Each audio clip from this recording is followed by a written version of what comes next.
नमस्कार विद्यार्थी मित्रांनो, भोसले मराठी एज्युकेशन चॅनलवर आपलं हार्दिक स्वागत आहे. आज आपण मराठी व्याकरणामधील वाक्यांचे प्रकार हा भाग अभ्यासणार आहोत. टाइप्स ऑफ सेंटेन्सेस याचं एक्सप्लेनेशन मी तुम्हाला आज मराठी आणि हिंदी अशा दोन्ही भाषांमध्ये दिलेलं आहे. तर लेसन जर आपल्याला आवडला तर आपण या व्हिडिओला लाईक करायचं आहे आणि माझ्या चॅनलला सबस्क्राईब देखील करायचं आहे. अशाच पद्धतीने मराठी भाषेतील व्याकरण, कविता आणि लेसन्स आपण या चॅनलवर पाहणार आहोत.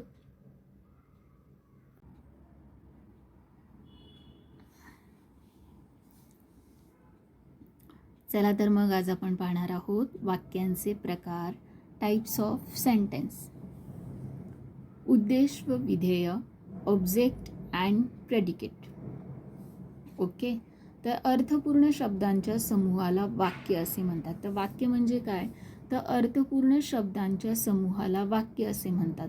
मीनिंगफुल वर्ड्स के ग्रुप्स को क्या कहा जाता है? सेंटेंस कहा जाता है. तो ये जो सेंटेंस रहता है उसके दो पार्ट रहते हैं, म्हणजे वाक्याचे दोन भाग असतात. फर्स्ट है उद्देश्य यानी ऑब्जेक्ट और दूसरा है प्रेडिकेट यानी कि विधेय. अभी ऑब्जेक्ट का मतलब क्या है? उद्देश यानी ज्याच्याविषयी सांगायचे त्याला उद्देश असे म्हणतात आणि विधेय यानी प्रेडिकेट जे सांगायचे त्याला विधेय म्हणतात. मतलब जिसके बारे में बोला जा रहा है उसको उद्देश्य यानी ऑब्जेक्ट कहा जाता है और जे सांगायचे आहे मतलब जो कहा गया है उसको क्या कहा जाता है? विधेय यानी कि प्रेडिकेट कहा जाता है. उदाहरणार्थ फॉर एग्जाम्पल मुले खेलतात, ये जो छोटा सेंटेंस है इसमें मुले ये क्या है? उद्देश्य है, यानी कि जिनके बारे में बोला जा रहा है वो क्या है? ऑब्जेक्ट है. और खेलतात मतलब खेल रहे हैं, ये क्या है? विधेय प्रेडिकेट है. मुले काय करत आहेत? तर मुले खेळत आहेत, यानी कि ये सेंटेंस में मुले यह उद्देश्य है और खेळतात यह क्या है? विधेय है. आता पुढील वाक्य वाचा.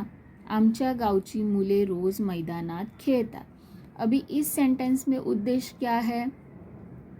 तो या वाक्यामधला उद्देश आहे मुले यानी लड़कों के बारे में बताया जा रहा है. और क्या कर रहे हैं? क्या बताने की कोशिश कर रहे हैं? तर ते आहे खेळतात, यानी कि ये क्या है? विधेय है. उद्देशाविषयी अधिक माहिती आमच्या गावची, विधेयकाविषयी अधिक माहिती रोज मैदानात, यानी कि उद्देश्य के बारे में ज़्यादा क्या बताया है? मुले हे काय आहे? उद्देश आहे म्हणजे ऑब्जेक्ट आहे, त्याच्याविषयी अधिक माहिती काय सांगितलेली आहे? तर आमच्या गावची. आणि विधेयाविषयक अधिक माहिती काय सांगितलेली आहे? तर रोज मैदानात, यानी कि खेल रहे लेकिन कहाँ पे खेल रहे? तो मैदान में खेल रहे. उद्देशाविषयी अधिक माहितीला उद्देश विस्तार असे म्हणतात आणि विधेयकाविषयीच्या अधिक माहितीला विधेय विस्तार असे म्हणतात. म्हणून आमच्या गावची मुले रोज मैदानात खेळतात. मुले हे काय झालं? उद्देश झालं. खेळतात हे काय झालं? विधेय झालं. आणि उद्देशाविषयी अधिक माहिती सांगणाऱ्या शब्दांना उद्देश विस्तार म्हणतात. म्हणून आमच्या गावची हा उद्देश विस्तार झाला आणि विधेयकाविषयी अधिक माहिती सांगणाऱ्या शब्दाला विधेय विस्तार म्हणतात. म्हणजे रोज मैदानात हे काय झालं? विधेय विस्तार झालं. अशा पद्धतीने आपण वाक्यांचे दोन प्रकार, टाइप्स ऑफ सेंटेन्स पाहिलेले आहेत. त्यात वाक्यांचे दोन भाग असतात. हे आपण काय केलं की टाइप्स ऑफ सेंटेन्समध्ये आधी आपण वाक्याचे दोन पार्ट असतात, दोन भाग असतात. ते पहिला कोणता आहे? उद्देश आणि दुसरा आहे विधेय, ऑब्जेक्ट अँड प्रेडिकेट. आता त्याच्यानंतर आपण पाहणार आहोत वाक्यांचे प्रकार. तर टाइप्स ऑफ सेंटेन्स इथे बघूया. तर अर्थाच्या अनुरोधाने वाक्याचे पुढील प्रकार होतात. मतलब कि सेंटेंस की जो मीनिंग है उसके हिसाब से जो प्रकार आते हैं वो हैं विधानार्थी वाक्य, प्रश्नार्थी वाक्य, उद्गारार्थी वाक्य, आज्ञार्थी वाक्य. आता एका वाक्यात किती विधाने आहेत त्यावरून वाक्याचे पुढील प्रकार होतात. म्हणजे मीनिंगनुसार वाक्याचे 4 प्रकार पडतात आणि वाक्याचं जे किती सेंटेन्स त्याच्यामध्ये दिलेले आहेत, किती वाक्य आहेत, त्याच्यावरून 3 प्रकार आहेत. ते आहेत केवल वाक्य, मिश्र वाक्य आणि संयुक्त वाक्य. तर आता अर्थानुसार वाक्य प्रकार पाहूया. टाइप्स ऑफ सेंटेंस मतलब कि मीनिंग के अनुसार हम ये देखेंगे. फर्स्ट आहे विधानार्थी वाक्य. ज्या वाक्यात केवळ एखादे विधान केलेले असते त्यास विधानार्थी वाक्य असे म्हणतात.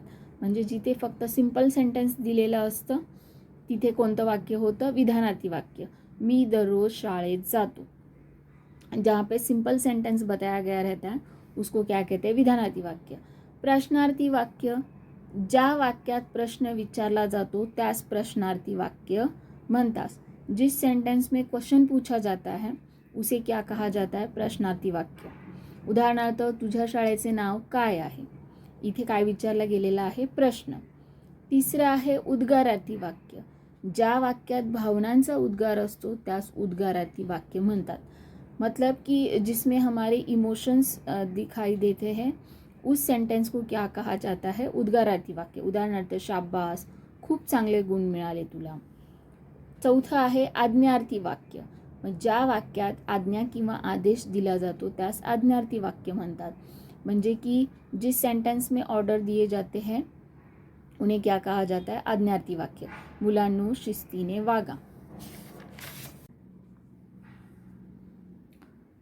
विधानानुसार वाक्य प्रकार मतलब कि जो सेंटेंस दिए जाते हैं, वाक्य दिए जाते हैं, उनके हिसाब से टाइप्स ऑफ सेंटेंसेस. फर्स्ट है केवल वाक्य, सिंपल और डिक्लेरेटिव्ह सेंटेन्स. जो सिंपल सेंटेन्सेस रहते हैं. जेव्हा वाक्यात एकच विधान असते म्हणजे एक उद्देश व एक विधेय असते तेव्हा त्यास केवल वाक्य असे म्हणतात. की म्हणजे ज्यावेळी वाक्य सिंपल सेंटेंस होता है और उसमें सिर्फ एक ही उद्देश्य, एक ही ऑब्जेक्ट रहेगा और एक ही उद्देश्य रहेगा और एक ही विधेय रहेगा तो उसको क्या कहते हैं? केवल वाक्य कहते हैं. उदाहरणार्थ मी चांगला अभ्यास केल्यामुळे पास झालो. मिश्र वाक्य. दुसरा आहे कॉम्प्लेक्स सेंटेन्स. जेव्हा दोन वाक्य एकमेकावर अवलंबून असतात व ती जर, तर, जेव्हा, तेव्हा इत्यादी उभयान्वयी अव्ययांनी जोडलेली असतात तेव्हा त्यास मिश्र वाक्य म्हणतात. यात एक वाक्य प्रधान असून अवलंबून असलेले वाक्य गौण असते. उदाहरणार्थ जर मी अभ्यास केला तर मी पास होईन. मतलब कि कॉम्प्लेक्स सेंटेंस में फर्स्ट सेंटेंस रहता है वो इम्पोर्टेंट रहता है और दूसरा इसका ज़्यादा महत्व नहीं रहता है. जर मी अभ्यास केला मतलब मेरा स्टडी करना इम्पॉर्टंट है.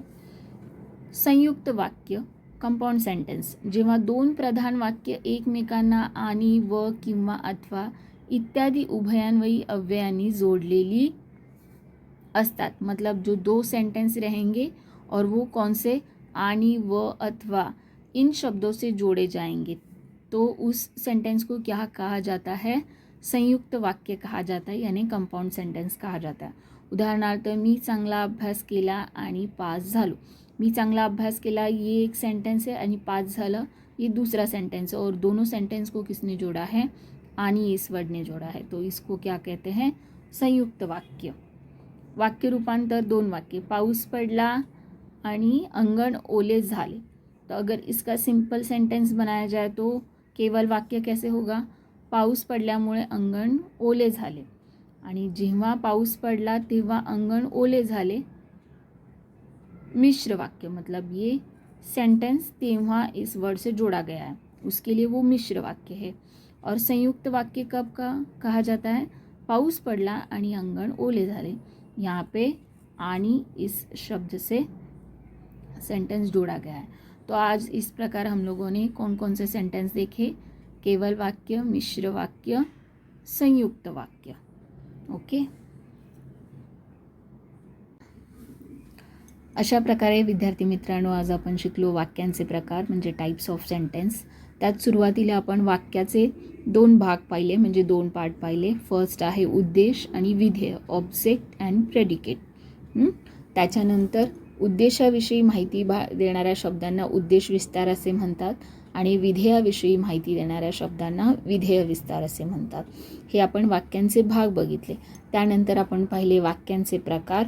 त्यात 2 प्रकार येतात, एक अर्थांच्या अनुरोधाने म्हणजे मिनिंगनुसार, आणि दुसरे आहेत की वाक्यात किती विधाने आहेत त्यावरून वाक्याचे प्रकार पडतात. तर सगळ्यात पहिला पाहिलं आपण अर्थाच्या अनुरोधाने होणारे विधानार्थी वाक्य, प्रश्नार्थी वाक्य, उद्गारार्थी वाक्य आणि आज्ञार्थी वाक्य.